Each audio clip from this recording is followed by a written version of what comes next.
नमस्कार दोस्तों, चलिए हम एक बार फिर आपका स्वागत करते हैं अपने चैनल हिंदी मार्गदर्शन XYZ पर। आज हमारा एक नया टॉपिक है हिंदी के विकास के क्रम में। हिंदी का विकास कैसे हुआ, इसके कितने भाग हुए, कहाँ कहाँ से हिंदी कैसे कैसे उसका विकास क्रम चला। सभी का कोई विकास क्रम होता है, तो उसी तरह हमारी जो हिंदी है, हमारी जो मातृभाषा हिंदी, राजभाषा हिंदी, उसी के बारे में देखेंगे कैसे कैसे कहाँ कहाँ से इसका विकास हुआ और जो आज हमारे समाज में, हमारे भारतवर्ष में हिंदी भाषा प्रचलित है और बोली जाती है, तो वह कौन सी भाषा? खड़ी बोली। तो इसी के बारे में हम देखेंगे। तो सबसे पहले देखते हैं हिंदी का विकास क्रम। अगर क्रम की बात करें तो पहले वैदिक संस्कृत आई। पहले जो थी वैदिक संस्कृत चल रही थी, संस्कृत। इसके बाद लौकिक संस्कृत, लौकिक संस्कृत, फिर पाली, प्राकृत, अपभ्रंश, अपभ्रंश, फिर इसी में आ जाएगा अवहट, अवहट, फिर आ जाएगी अपनी खड़ी बोली, खड़ी बोली। ये था हिंदी की खड़ी बोली के विकास का क्रम। पहले वैदिक संस्कृत चली, फिर प्राकृत लौकिक संस्कृत आई, फिर पाली। पाली हमारे जो रचनाएं आप देखेंगे, बौद्धों की रचनाएं पाली में लिखी गई। फिर प्राकृत, जैनों की रचनाएं प्राकृत में लिखी गई। फिर अपभ्रंश, यहीं से हिंदी की शुरुआत होने लगी। हिंदी साहित्य का इतिहास के विकास का क्रम वास्तव में देखा जाए तो यहीं से मिलने लगता है।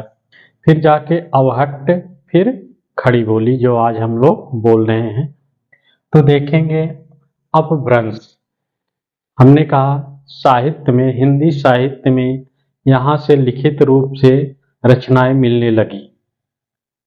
तो अपभ्रंश को कैसे कैसे कितने भागों में बांटा गया, इसका विकास कैसे हुआ, तो इसके बारे में देखें। सबसे पहले देखें इसका सौरसेनी, फिर खस, पैसाची, ब्राह्मण, महाराष्ट्री, मागधी और अर्धमागधी।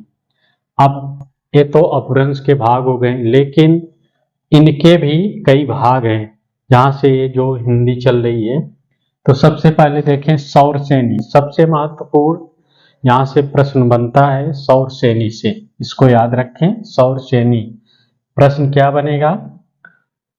कौरवी बोली का विकास कहाँ से हुआ? अगर पश्चिमी नहीं दे रहा है तो सौरसेनी देगा, तो उत्तर इसका सौरसेनी होगा। या ब्रज भाषा का विकास अगर पश्चिमी नहीं दिया है तो सौरसेनी होगा। तो सौरसेनी के हम तीन भाग बांटते हैं। पहला पश्चिमी, राजस्थानी और गुजराती। किसके? सौरसेनी के। लेकिन वास्तव में देखा जाए सौरसेनी के 5 भाग हैं। अगर प्रश्न आपसे पूछा जाए सौरसेनी के कितने भाग हैं तो 5। कौन कौन? पश्चिमी, राजस्थानी, पहाड़ी, बिहारी और पूर्वी। ये सौरसेनी के भाग हैं। अगर प्रश्न पूछा जाए, पूछा भी गया है कि सौरसेनी के कितने भाग हैं तो 5 भाग हैं। पश्चिमी, राजस्थानी, पहाड़ी, बिहारी और पूर्वी। ये सुविधा के अनुसार हमने बांटा है, लेकिन प्रश्न जो बनेगा यहाँ से। तो फिर देखें पश्चिमी बोली, जो हमारे भारत के पश्चिम क्षेत्र की भाषा थी, बोली थी, उसी के बारे में है।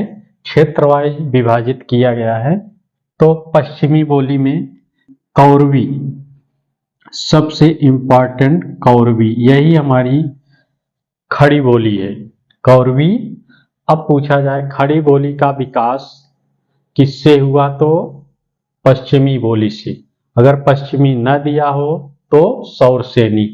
ठीक, फिर दूसरे नंबर पर ब्रज भाषा, ब्रज, मथुरा, आगरा, ये सब क्षेत्र क्या हैं, ब्रज भाषा के। और कौरवी यानी खड़ी बोली या खरी बोली, यह क्या है, मेरठ, दिल्ली, ये सब की क्षेत्र की बोली है कौरवी।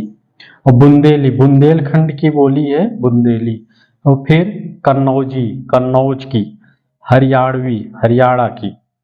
तो ये पश्चिमी बोली के 5 भाग होते हैं, कौरवी, ब्रजभाषा, बुंदेली, कन्नौजी और हरियाणवी। इसको याद रखें। पश्चिम की कितनी बोलियां थी, 5, ये पांचों हैं। फिर हम राजस्थानी के अंतर्गत आएंगे। राजस्थानी की भी 4 बोलियां आती हैं। राजस्थानी, राजस्थान में 4 बोलियां बोली जाती हैं। जयपुरी, जयपुरी जिसे ढूढासी भी कहते हैं। फिर मारवाड़ी, मेवाती और मालवी, ये 4 बोलियां कहाँ बोली जाती हैं, राजस्थान के क्षेत्र में। फिर गुजराती कहाँ बोली जाती है, गुजरात। तो इसके बाद ये इंपॉर्टेंट है, सौरसेनी के बाद पश्चिमी बोली के अंतर्गत कौन है, राजस्थानी बोली के अंतर्गत कौन है। फिर यहाँ आएंगे खस, खस यानी क्या है, पहाड़ी बोली। खस किसके अंतर्गत है, पहाड़ी बोली, जो पहाड़ों क्षेत्रों में बोली जाती है। तो इसके 2 भाग हैं, मध्यवर्ती, मध्यवर्ती में कुमायूनी और गढ़वाली। फिर दूसरा है पश्चिमी, केवल मध्यवर्ती याद रखिए, कुमायूनी और गढ़वाली इसके अंतर्गत आती हैं पहाड़ी बोली के। फिर आ जाएगी पैसाची यानी पिशाच की बोली, कौन सी है, पंजाबी और लहंदा। पैसाची की 2 भाग हैं, पंजाबी और लहंगा, 2 बोलियां। फिर ब्राचट, ब्राचट में केवल एक सिंधी बोली, सिंधी बोली जो है ये ब्राचट के अंतर्गत आती है। और महाराष्ट्र में मराठी बोली जाती है, तो महाराष्ट्री में मराठी बोली। फिर अब सबसे इंपॉर्टेंट है मागधी, मगध की। मागधी के हम 4 भाग बांटते हैं, बिहारी, उड़िया, बंगला और असमिया। मागधी के कितने भाग, 4, बिहारी, उड़िया, बंगला और असमिया। फिर बिहारी के हम, बिहार के क्षेत्र में कौन कौन बोली बोली जाती है, ये प्रश्न पूछा भी जाता है। तो बिहार में भोजपुरी चलती है, मैथिली चलती है और मगही। कौन कौन, भोजपुरी, मैथिली, मगही, ये कहाँ की बोली है, बिहार की।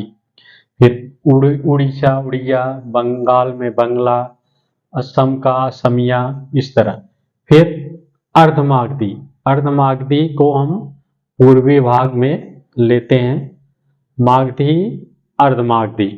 मागधी, अर्धमागधी को हम पूर्वी क्षेत्र की बोली कहते हैं, जिसमें अवध का अवधी, बघेली और छत्तीसगढ़ी, इसके 3 भाग हैं पूर्वी। यहां से प्रश्न आपका बनेगा कि बघेली बोली